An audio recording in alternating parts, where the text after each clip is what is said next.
Good evening, everyone. Welcome to Riverkeeper's webinar on the Ashokan Reservoir releases. We'll get underway in just a minute. I'm New York State Senator Michelle Hinchy. I'm here at the Ashokan Reservoir, halfway along the Esopus Creek in the Catskills, to call attention to a problem. Right now, massive amounts of mud are being released from the reservoir into the Lower Esopus Creek for months at a time. We're seeing this problem all along this beautiful waterway. From here, the creek runs 32 miles from the reservoir to the Hudson River to my hometown of Saugerties.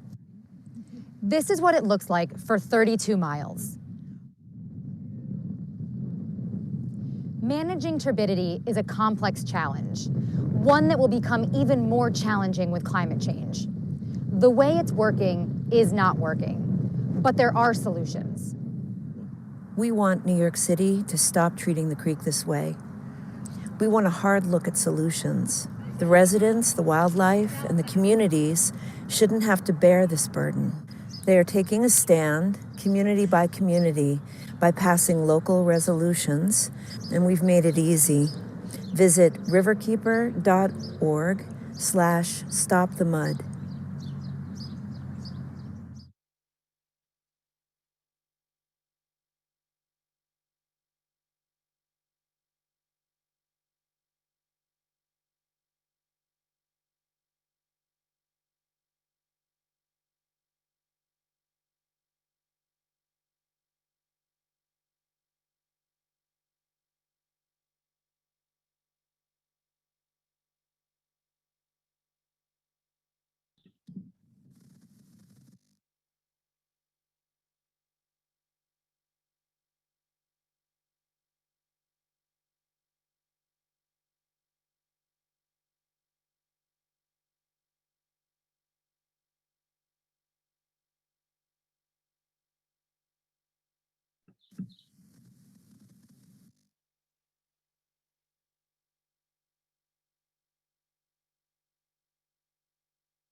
Good evening, everyone. Thank you so much for being with us this evening to a webinar presented by Riverkeeper on the Ashokan Reservoir releases, Stop the Mud and Give Us Clean Water.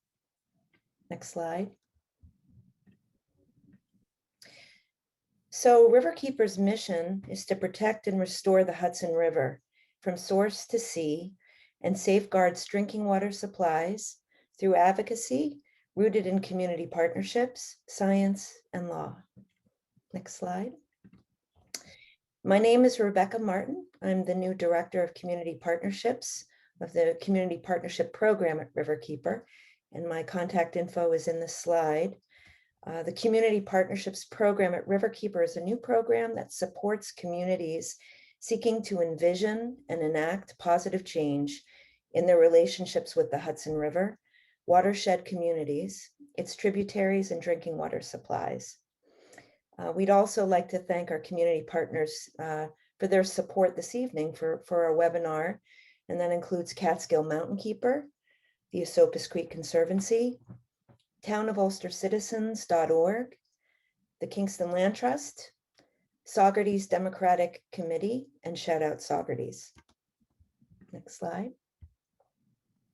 So before we begin, we wanted to share some really excellent news that yesterday Ulster County held a press conference in Saugerties, in the village of Saugerties at Diamond Mills.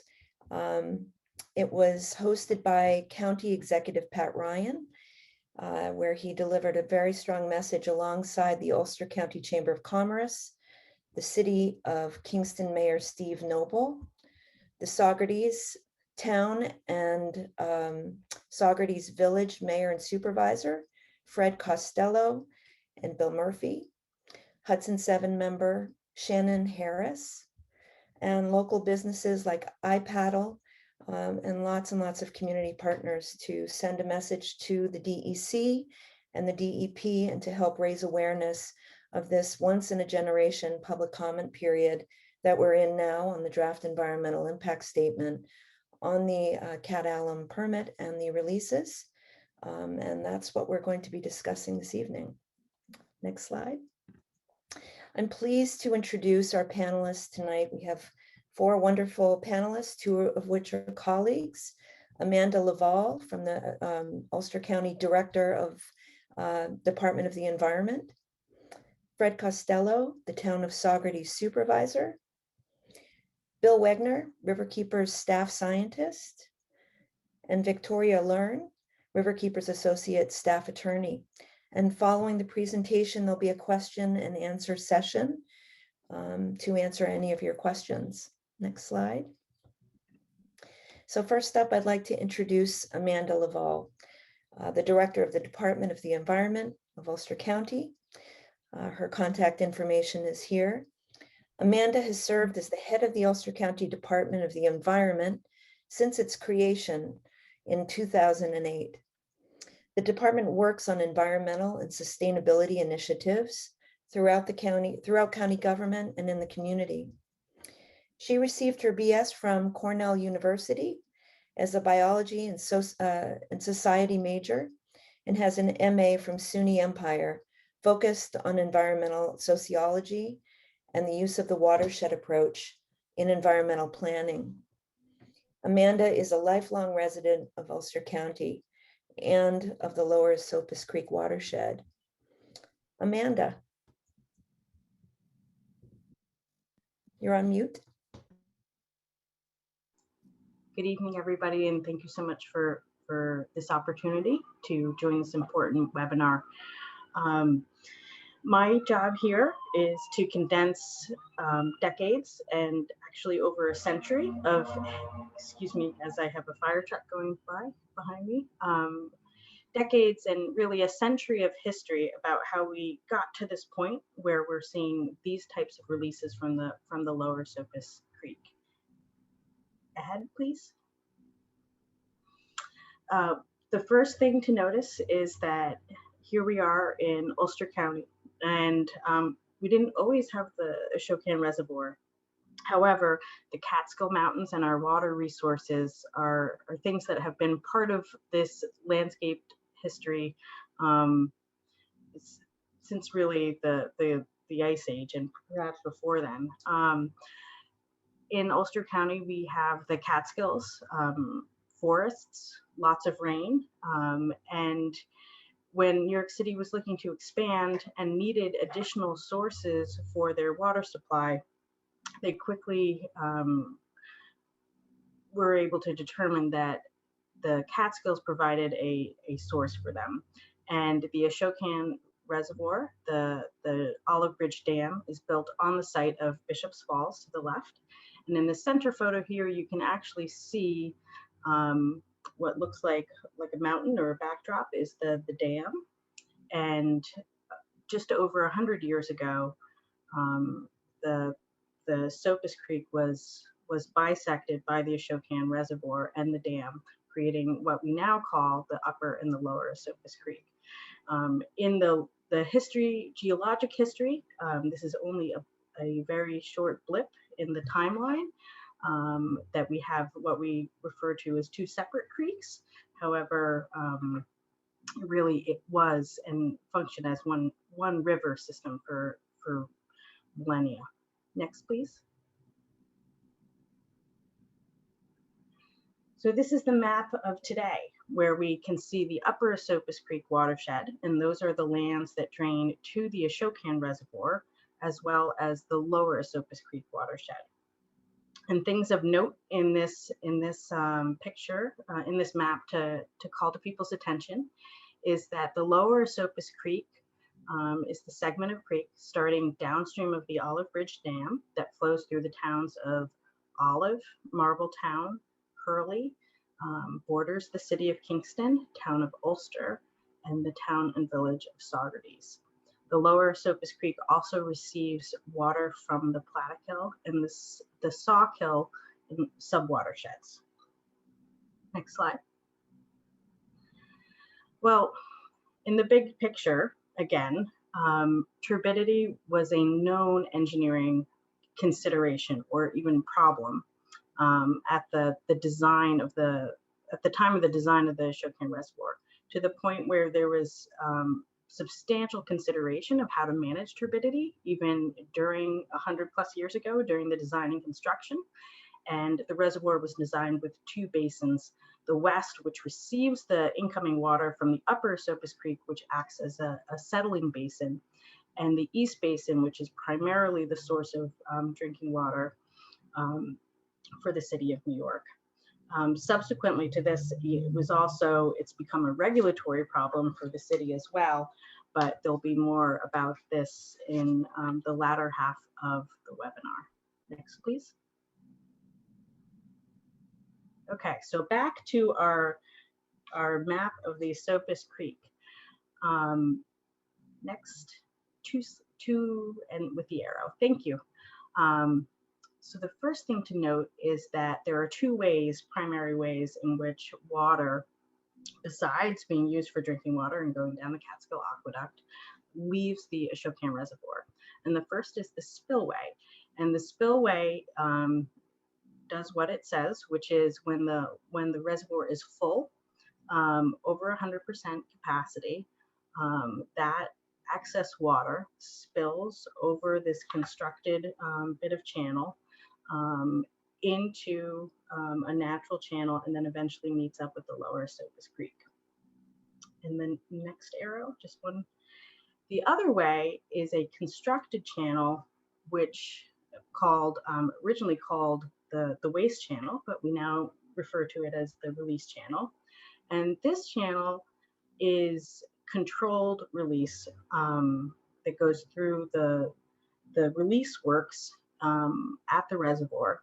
It can take water from either the east basin or the west basin. The city has the ability to control that. Next, please. So the release channel, or the waste channel as it was called, was not used historically for decades and decades on a regular basis. In 2006, the DEP reactivated the use of the release channel. Next, please.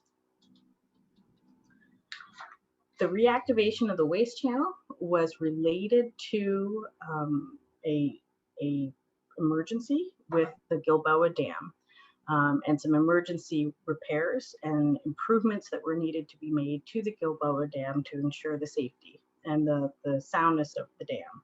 At that time, the city went through a permitting process and reestablished the ability to release from the Ashokan Reservoir to the Lower Esopus. That helped them drain water from the system so that they could get in there and actually do the repairs on the dam. Next, please.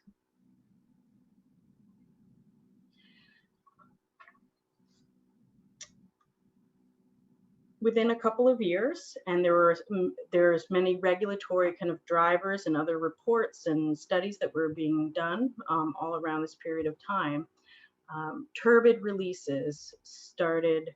The city of New York started turbid releases from the reservoir to the Lower Esopus Creek. Next, please. Again, these were part of, again, reports and studies that were being done at this period of time to look at alternatives to help better manage turbidity in the system. This gets into some of the regulatory programs that have been used to help the city of New York ensure the drinking water quality, as this whole part of the system is an unfiltered water supply. Through these alternatives, the city evaluated structural and then operational alternatives. This was done without environmental review or stakeholder involvement. They chose to pursue the use of the release channel, which is conveniently the least cost the least money to do that of any of the alternatives by far. Next, please. The release channel was reactivated in regards to managing turbidity in the reservoir in 2010. The city put out a press release at that time in which it talked about the turbidity reduction and the water quality benefits of reactivating the release channel. Next, please. However, as anybody who lives long or sees the local Lower Esopus knows that there are also very significant impacts on the stream. This is one example of looking down through the stream where it really brings home the changes in clarity and how the light is able to move through the water. And that's an issue of great ecological importance and impact. And that'll be discussed later. Next. And here's another slide, same exact place along the stream where you can see the changes in water quality for actually a clear water release that's going on the left-hand slide and a turbid water release. Next. So after the turbid releases started in 2010 as an operational way for the city to help manage turbidity within the Catskill system of the water supply, there was great public outcry that the whole process up until this point in time had been done without real environmental review or stakeholder engagement or notification. It took a lot of community effort and a lot of people voicing their concern.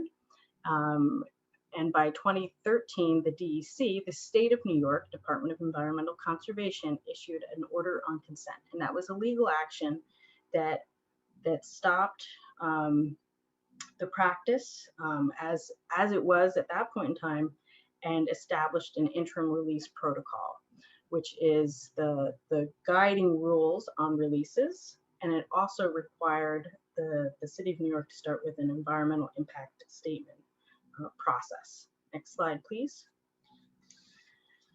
The environmental impact statement information, and we currently are reviewing. We're in the public comment period for the draft environmental impact statement right now. All that information is available at the DEC's website. And just to give you, again, a little sense of the timeline involved, October 2013 was the DEC order on consent. It took until April of 2014 for a scope to be issued for that environmental impact statement. The scope was finalized almost 3 years later in March of 2017. And now in December of 2020, the draft environmental impact statement was released. And again, this statement covers also this interim release protocol, which is now the kind of rules of how releases are being operated from the Ashokan Reservoir and impacting the Lower Esopus Creek. And I'm going to hand it off to Fred. And thank you very much. Thanks, Amanda. Yeah, we're very happy this evening to be able to present the town supervisor of Saugerties, Fred Costello, who's joining us from his board meeting this evening. Fred, thank you for being here. Thank you for having me. And thank you, Rebecca, for you and Riverkeeper creating this platform so that we can share our concerns and hopefully make a difference in the quality of the water in the creek. I also want to take an opportunity to thank Saugerties resident Michael Nelson for his impressive aerial video that really illustrates in a plain way why this is such an important conversation. The video evidence of the turbidity from the Ashokan Reservoir to the mouth of the Hudson River speaks in many ways for itself. And while I'm speaking on behalf of Saugerties tonight, all of the Lower Esopus communities are impacted by this in a similar way. We all suffer negative consequences from the high turbidity in the Esopus Creek waterways. It erodes the opportunity for our residents to enjoy the creek. It erodes the opportunity for the wildlife to be successful, both plants and animals. and it redefines a resource in our community that is really visually important to all of us. It also has an impact, we believe, on a number of communities that get their drinking water from the Hudson River. They've organized into a group called the G7, and they have expressed that their efforts to prepare potable water for their residents has been compromised by the turbidity that leaves the Esopus Creek and goes into the Hudson River. They report in their data spikes in the filtration efforts they have to make to get the water back down to a potable level. So this is a very much a regional and Hudson Valley issue, and it's a very important issue for many of the towns in the Lower Esopus, as well as communities on the Hudson River that extract their drinking water from the Hudson River. Speaking specifically for Saugerties, the Esopus Creek is central to our community. It has been since the Ice Age, as Amanda pointed out. The Esopus Indians, for which the creek is named, lived along its banks. They traded with other native communities, and they hunted and fished along its banks as well. It became a really important resource for those, and it became a really important resource for Western societies as we settled along its banks, trapping fur, tanning, and all that. It was an important transportation resource and local resource for irrigation for farms. And as the industrial age began to spawn, especially in Saugerties, the original dam provided power to energize a foundry, to energize paper mills, and lead Saugerties and New York State into the industrial age. And many of those things have not changed. The dependence on our creek and the impact it has on our visual landscape motivated Townsend to paint Barclay's Pond. And that is an area in Saugerties by the bridge. And anyone who visits Saugerties, and if you have not, I encourage you to do so. When you come in on 9W or leave on 9W, you are going to cross the creek at Barclay's Pond. And there's this picturesque landscape set by the background of the Catskill Mountains. And it's awe-inspiring, and it's visually pleasing and settling and beautiful. And that is the way we want to live and enjoy the creek here in Saugerties, not just for us, but for the residents who might want to visit us. It is still an economic engine in our community. Hotel resort has sprung up on the creek right next to the dam, inspired by the beauty of the waterfalls and the water flowing over it, and the wildlife that feeds at the bottom of the waterfalls in a fishing area where herring are here at this time of year to spawn, followed by the striped bass who are here to spawn and feed on the herring.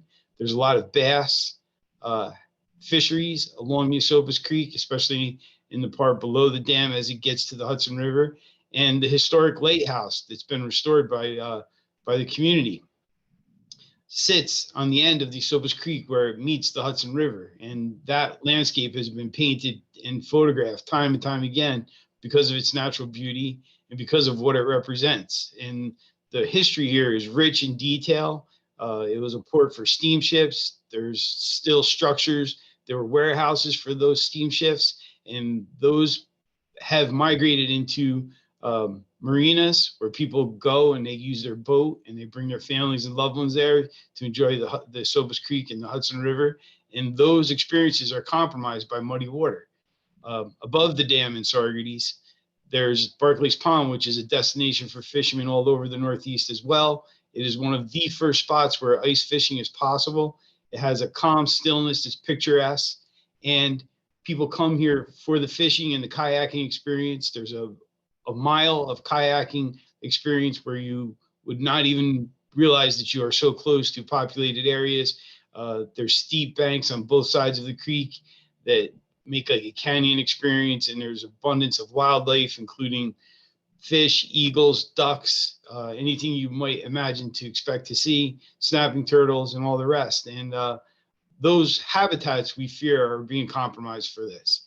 And we do not begrudge our neighbors in New York City having clean water. We share that want for healthy water supplies for our neighbors in New York City, and we understand the DEP's concern. But the studies have to be done. We do not even fully understand the implications of these turbid releases. We all see it. We can see the residue on the rocks as the water recedes after the 600 million gallon per day dumps end. We can see the red clay that is left behind. We can see the evidence at the bottom of our friends and neighbors whose boat docks are no longer have enough water for them to draft there. We see these impacts on a regular basis, and the study needs to be conducted so that we understand the long-term implications of this. We don't believe that the current protocol requiring a flush of a short period of time is enough to make sure that the plants and people and habitat that we cherish so much are protected. And we don't believe it is too much to ask. We are in a partnership with the DEP, but a partnership implies that there is an equal footing. And we, the communities of the Lower Esopus communities and the communities on the Hudson River that rely on that for a water supply, do not feel like equal partners in this relationship. We need them to take us seriously, treat us as equal partners, to do the studies, to make sure that we are doing, providing the water to New York City in an adequate way, but doing it in a responsible way to the important resources that we all share. The Esopus Creek has been center to all of us in many, many ways, and we certainly do not want to set back the improvements that have been made in the Hudson River that have been advocated for so long. There are now a seal population that are making the Hudson River by Saugerties a resident community for them, and that is something that I did not see in my lifetime. It is common to see eagles, and that is a sign of progress. And we fear that this persistent dumping of highly turbid water could reverse some of that progress that has been made. So I encourage anyone who is taking the time to watch us here this evening. The DEC has opened a comment period. The point of that comment period is for us to express our concerns and motivate them to put into an environmental impact statement our concerns so that we know that the water is being protected. We know that the new release protocol takes into consideration the impact of these muddy discharges, and that we can reverse this awful trend. I'm going to cut myself off there and give back the balance of my time. I'm going to try to hang around for some questions. So with that, I'll pass it along. But thank you once again for this incredible opportunity.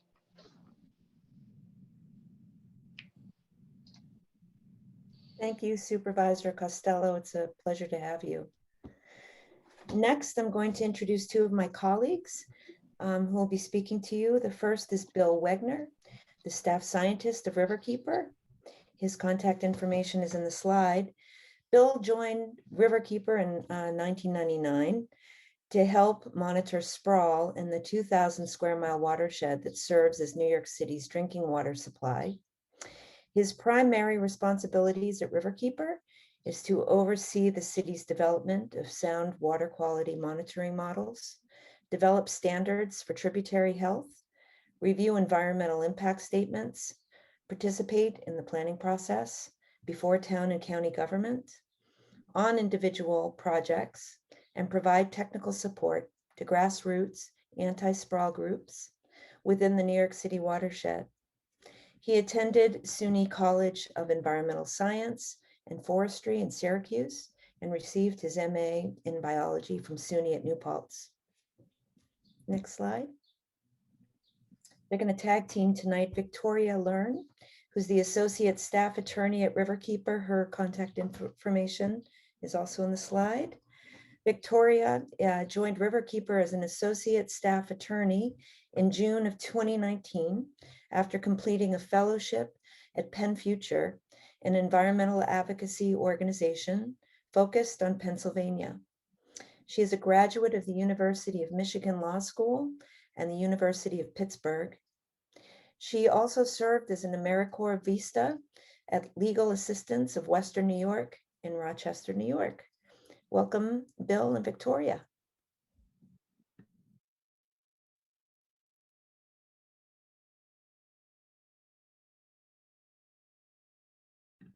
You're muted. Sorry about that.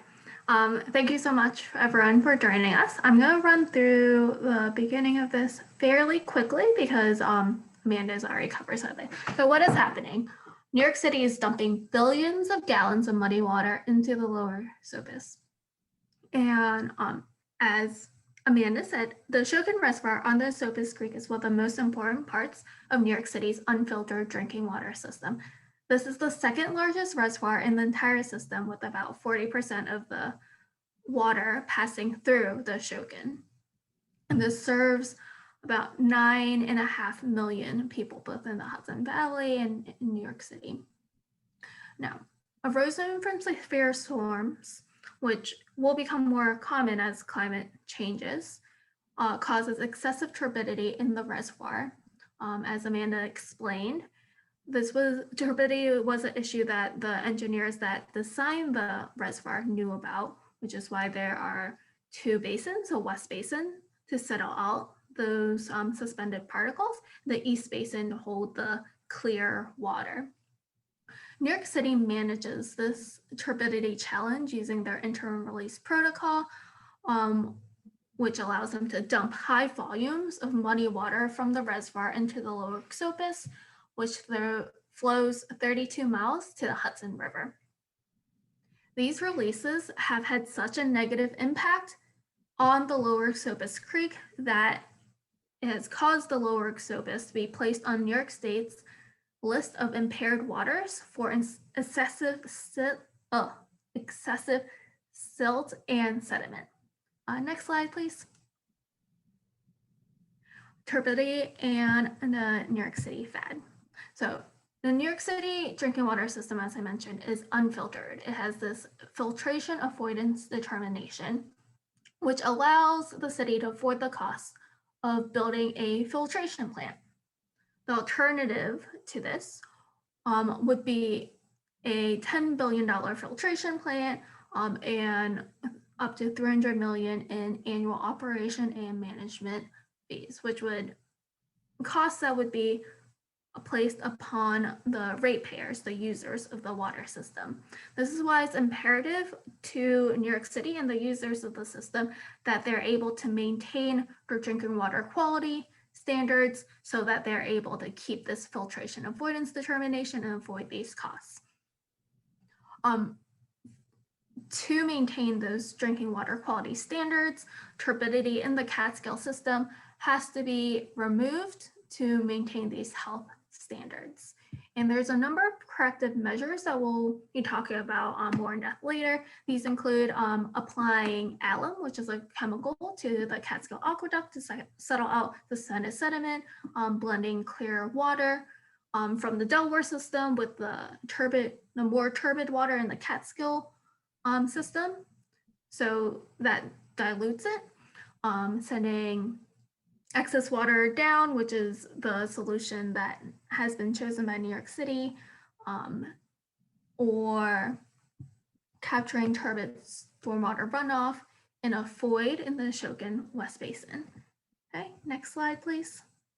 Here's some pictures of the Ashokan Reservoir. Here you can see both basins, and the dividing weir is that little line between those two water bodies. Next slide, please. Here you can see when there's a large storm event, you can see the turbid water, the brown water going into the West Basin. You can see that difference between the West Basin's turbid water and the East Basin's clear water. Next slide, please. When the West Basin is too full, you can have a dividing weir breach, which is when the turbid water in the West Basin spills over into the East Basin. Next slide, please. So what New York City has chosen is a flawed solution. So while dumping muddy water is the least expensive way for the city to manage the quality of its drinking water, it really just shifts the cost to the downstream communities along the Lower Esopus and the Hudson River. This single operational alternative using the revised operational protocol, which allows them to dump that muddy water, will still result in alum days and turbid discharges to the Lower Esopus. Next slide, please. Okay, and now I'll pass it off to my colleague, Bill.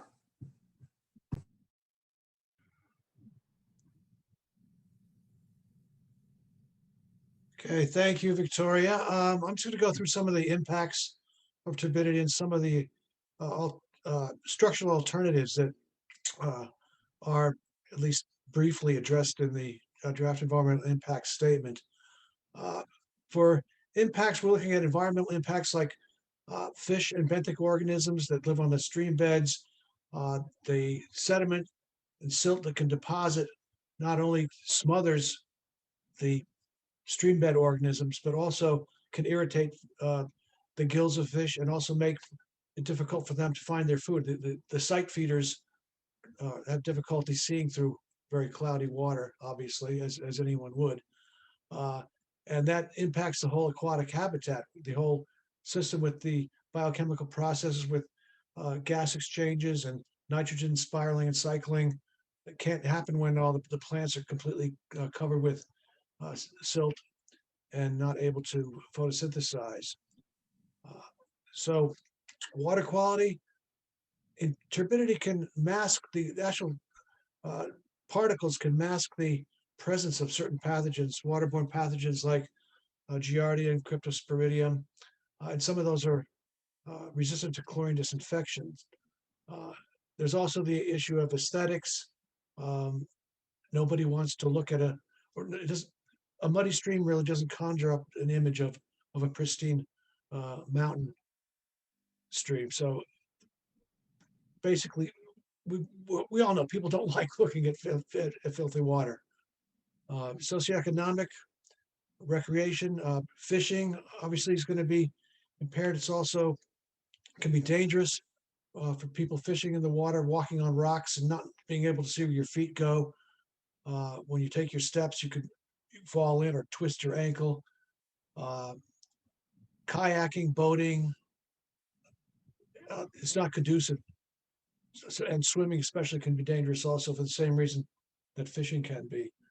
Commerce and property value, it comes back to more to aesthetics. Nobody wants to stay in a hotel or buy a hotel that has a panoramic view of muddy water, or to buy a home that's going to be on the edge of a muddy creek either.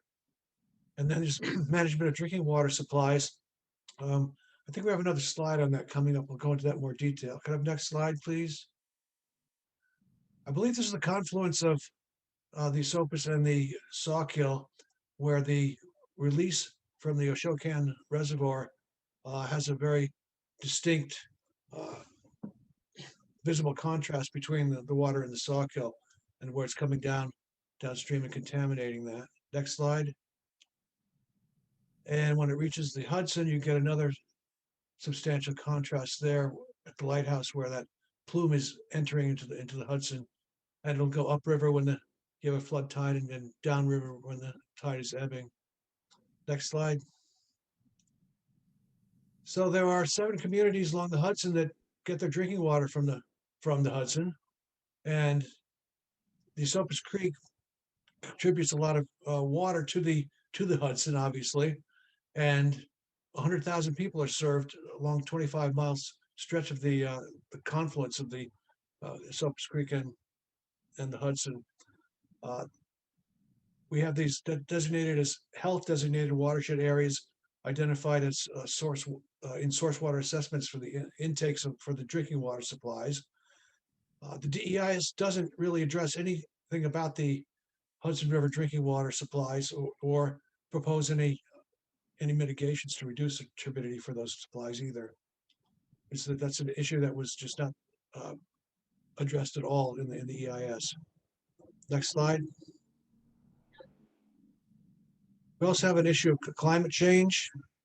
It's been touched on before here. We're going to have more intense and frequent storms. It's going to be more erosion, which means more clay, lenses exposed, more stream beds mobilized, and more turbidity coming down Esopus into Ashokan Reservoir and then into the Lower Esopus. The increased frequency, it's going to bring about longer high turbidity events as well. Those events will be extended, and that could also cause problems with the increase of pathogens from the agricultural areas or wildlife from agriculture, septics, sewer overflows, and wildlife as well. Next slide. All right, we're going to take a look at some of the alternatives. Ideally, what you'd want to do is mimic or mirror the actual hydrology, the natural hydrology, so that you have a high turbid inflow during a storm event, but then it flushes out and cleans up and then stabilizes and goes back to a clear water situation. And Riverkeeper's position is that the city has not taken a hard look as required at those alternatives. Next slide. Some of these structural alternatives have been dismissed due to engineering challenges or undesirable cost-benefit ratios. All these structural alternatives in the EIS were addressed in 3 paragraphs and dismissed. The only alternative was the operational alternative of a release protocol. Some of the alternatives that have potential for reducing long-term turbidity would be a bypass tunnel from the West Basin, or rather from the Upper Esopus past the West Basin into the East Basin or into the Lower Esopus directly, thereby not having to use that West Basin turbid water, using it either from getting the clear water going around the basement into the East Basin and using that down the release channel, or directly from the Upper Esopus to the Lower Esopus. And when the water clears up, you'll be sending that water down while that suspended sediment stays suspended in the reservoir itself, and it's not being used. Other alternatives, there are operations that could be modified more than have been than they are proposed to be to avoid contaminating the East Basin and still be protective of the Lower Esopus. Next slide. I think we're handing it off back to Victoria. Hi, thanks. Okay, so I'm going to talk about what we can do about this issue. So right now, New York City's method of managing turbidity in its drinking water is undergoing assessment through the seeker process. This process ensures that all environmental impacts are considered in the final action. Now, this is through a permit that allows New York City to use a certain amount of alum. The amount of alum that should be limited, which is why they're also considering these alternative methods of managing turbidity, such as the Ashokan releases, within this permit review process. That's how it's all looped in together. A draft environmental impact statement has been published, although the supportive studies themselves have not been. So what we can do now is we can submit comments to the New York State Department of Environmental Conservation by June 16th, letting them know about any flaws in their DEIS or any additional impacts that they should be considering. You can visit riverkeeper.org/stopthemud to learn how. Next slide, please. And what should I ask for? These are some more details about what you could put in your comments. The current state of the Ashokan releases is unsustainable and unacceptable. The DEIS must create a different long-term plan to stop the mud, specifically accounting for climate change impacts. So you could describe how these muddy discharges have impacted you in your community. You can insist that the DEIS incorporate a hard look at the alternatives to extended high volume turbid releases to the Lower Esopus Creek to balance both the impacts on the Lower Esopus and Hudson communities with the need for New York City to have clean drinking water. Demand that the potential and actual short-term, long-term, and cumulative impacts on the downstream communities are thoroughly studied and included in the DEIS. Call for immediate study of the impacts from the releases following the 2020 Christmas storm event, which was one of the largest storm events that have faced the system. Incorporate the results of the study into the DEIS, and also tell DEC that it's a duty to consider all public comments and require revisions and or supplementation of the current DEIS to capture all the concerns raised. My next slide, please. Okay, I'm going to pass it off to my colleague Rebecca to close this out with some questions. Thanks, Victoria, Bill and Amanda, Supervisor Costello. So right now you see our closing slide, our Stop the Mud campaign and Give Us Clean Water. For more information, you can visit www.riverkeeper/stopthemud. And throughout the webinar, we've been adding links in the chat, if you haven't seen them, of our fact sheet, both in English and Spanish, as well as the action item to help you to get your comments in by the June 16th deadline. This is what we've been calling a once in a generation opportunity for communities. And we appreciate your time and concern. We're going to take some questions now, and some of you have already discovered the Q&A feature in the toolbar. If you'll look below, you'll see Q&A, where you can place your comments there, please.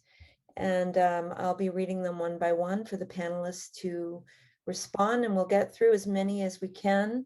Those we didn't get through, we'll take them back to staff and talk about how to follow up. Because it's so important. We want you to get the best information that you can so that you can participate. So I'm going to just begin right from the top and open it up. I don't know if everybody would like to go on camera now or come on camera and join me so that you can be seen by our guests. And I'll begin with Kevin Freeman, who writes, my partner worked, and this is a statement, my partner worked in Valhalla on the Cat-Del UV treatment plant for UV filtration for the New York City water supply. This was $1 billion project. It isn't like they don't have the resources to do it right, and we agree. Thank you, Kevin. The next is from Sean. In 2013, did not the New York City DEP agree with then Ulster County Executive Mike Hine to hold off on the mud dumping exchange for support of the Ashokan Rail Trail, inclusive of ripping up the UDRR tracks along the reservoir? Amanda, maybe you're the best one for that. I would just state that in 2013, it was the DEC that issued the consent order against the city of New York for the releases. And that was an entirely separate entity from anything having to do with the Ashokan Rail Trail. Thank you. Next question, anonymous. If there were no Ashokan Reservoir, wouldn't the increased turbidity due to climate change along all the tributaries in the watershed eventually lead to an equivalent amount of turbidity along the Lower Esopus? I'd like to understand the science better. Bill, Amanda?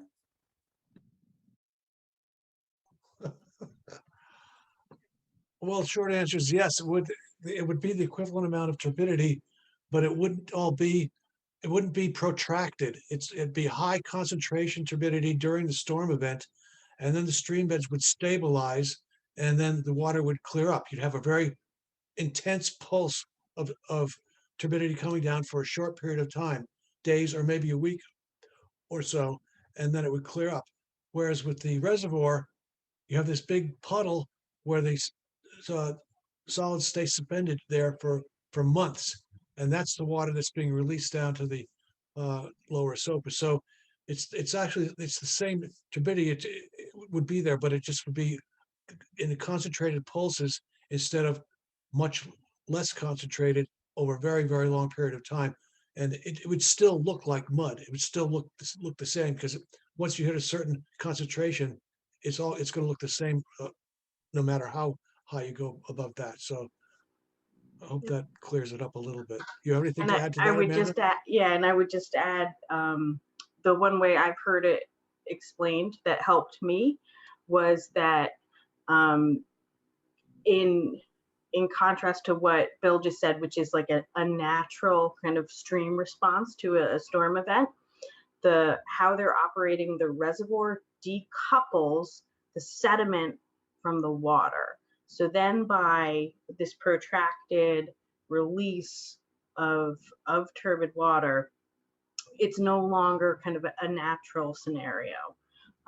So in some ways you can say, well, it's turbidity that would have flowed down the Lower Esopus if the dam wasn't there. However, it's a major change in operations over the last 100 years. And it's also decoupling the sediment from the water in the storm flow. Great, thank you. All right, next. Jim asks, if I understand the timeline, the DEC ordered an environmental impact statement from the New York City folks in 2013. And 7 years later, they are just supplying a draft environmental impact statement. Is that not a gross negligence? If not criminally so, at least an opportunity to sue for redress. In other words, make them pay. Victoria? Yeah, I can answer it. So between when they ordered this process to start to now, there have been other steps in between. There was a very long scoping process that took a few years. It wouldn't be something that really the Department of Environmental Conservation, DEC, is the one that's responsible for enforcing the timely completion of this process. So they're the ones like with the power to really get this moving faster. And at this point, even if we were able to go to court to sue them for this delay, the most that we as private citizens would be able to get is to order for New York City to finish preparing this DEIS faster, which at this point they already have it published. So it wouldn't really get us too far.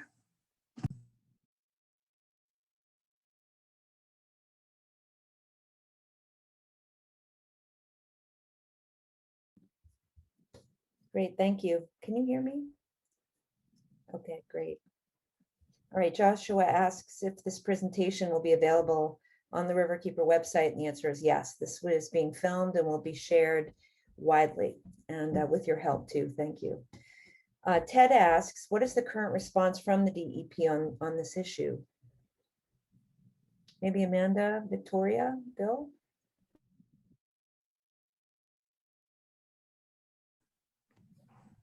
I would say DEP is in support of their current method of operations. As you can see in their draft environmental impact statement, they think that this is the best option to continue these releases as they are, and they do not think the other alternatives are viable. They'll also have to respond to all the comments, but not yet, not until the environmental impact review is finished. Thank you. Lauren asks, would capturing stormwater runoff with green roofs and rain gardens greatly impact the turbidity of the water? Bill? Amanda? No.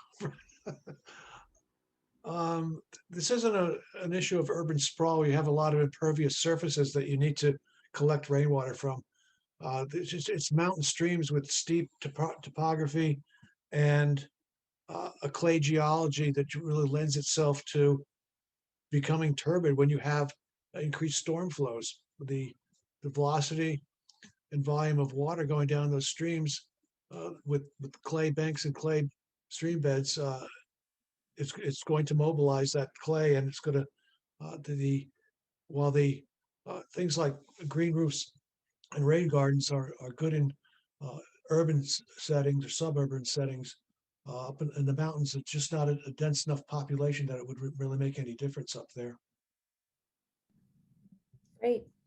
Ted also asks, what authority does the DEC have over the DEP? Great question. Thanks, Ted.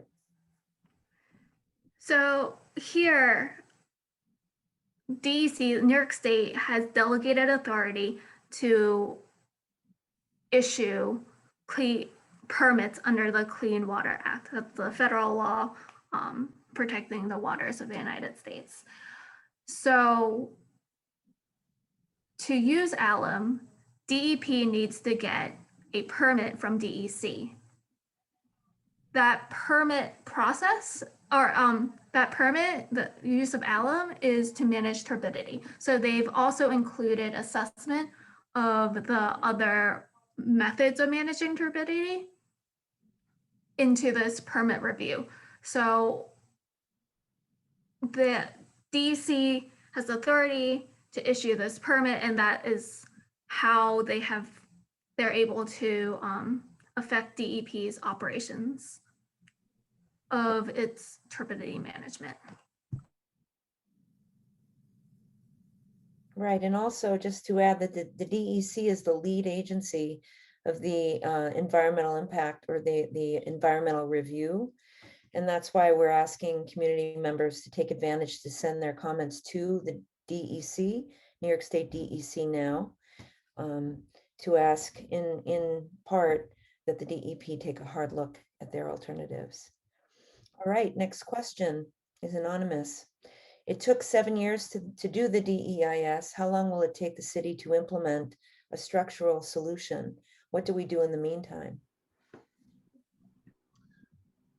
I'll jump in with that one. It's a good observation and conclusion from that this process has been lengthy, right? It's taken a long time, and any of these structural alternatives are considerable.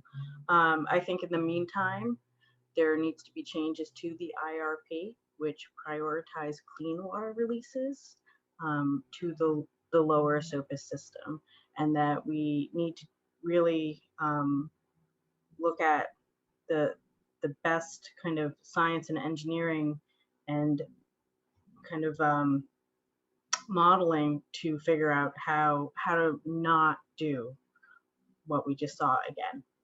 So I think in the meantime, we have to look at changes to the protocol that are allowing those types of releases to happen. Great, thank you.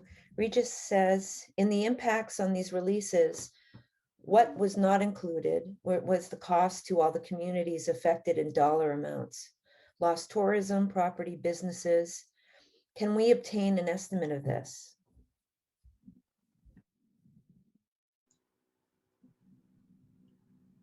I'll go ahead, and since I didn't see anybody else unmute themselves, there was a survey and some of a socioeconomic aspect of the draft environmental impact statement. So that is included in the impact statement. However, they come to the conclusion that that the interim release protocol wouldn't result in any extra cost impact to the downstream communities. However, that whole entire analysis hinges on a probability that we will see these types of turbid releases.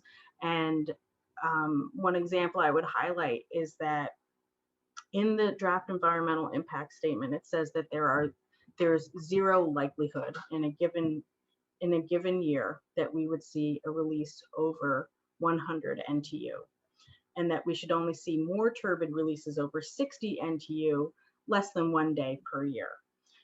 However, just since December, we've had 32 days of releases that were of that highest category that we can best tell, over 100 NTU, and an additional 30 plus days in that next category down.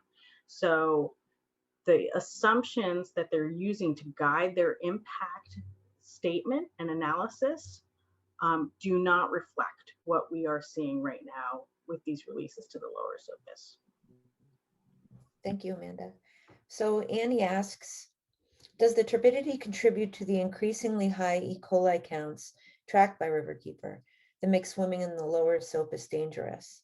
I believe that the Marbletown Park Beach is closed due to this dangerous increase in E. coli counts.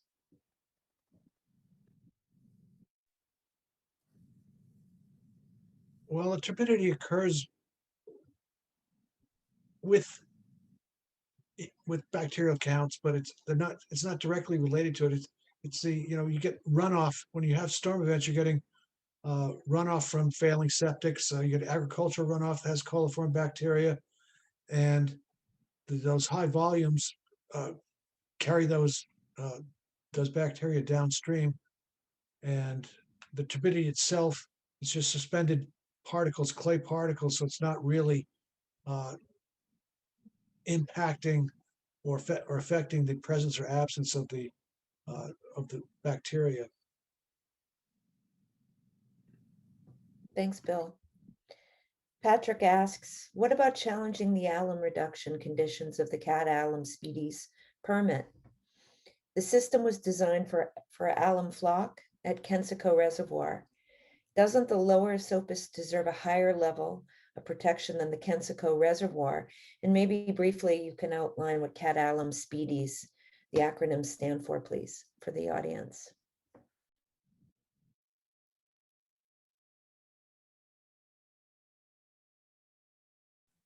I can start. So Catalum species permit, that stands for the Catskill Aqueduct alum species permit. So it's the application of alum in that Catskill Aqueduct.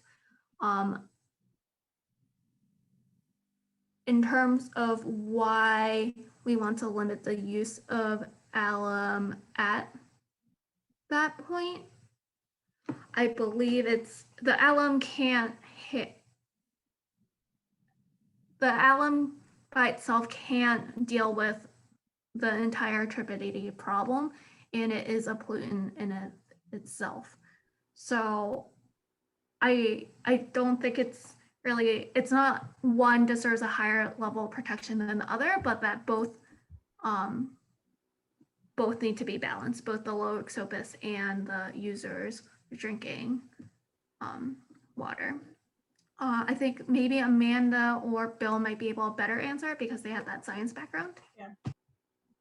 I would just chime in to say that that's absolutely what should be at the crux of this, is that there was a regulatory push to reduce the amount of alum added in the Kensico Reservoir, and that kind of has pushed that all those other different turbidity control measures, of which the Lower Esopus came out as the most cost effective for the city of New York.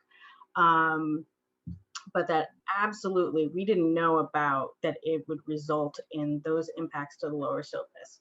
So part of what needs to be done in the impact statement is to kind of go back and now really look at the impacts to the Lower Esopus and do exactly, Patrick, what you're suggesting, is that looking at that versus what are the impacts of the alum addition at Kensico. Thanks, Amanda. That's all the time we have for tonight. We want to thank you all for joining us to our Ashokan Reservoir releases Stop the Mud and Give Us Clean Water webinar. Thanks so much to our panelists, Victoria, Bill, Amanda, and Fred.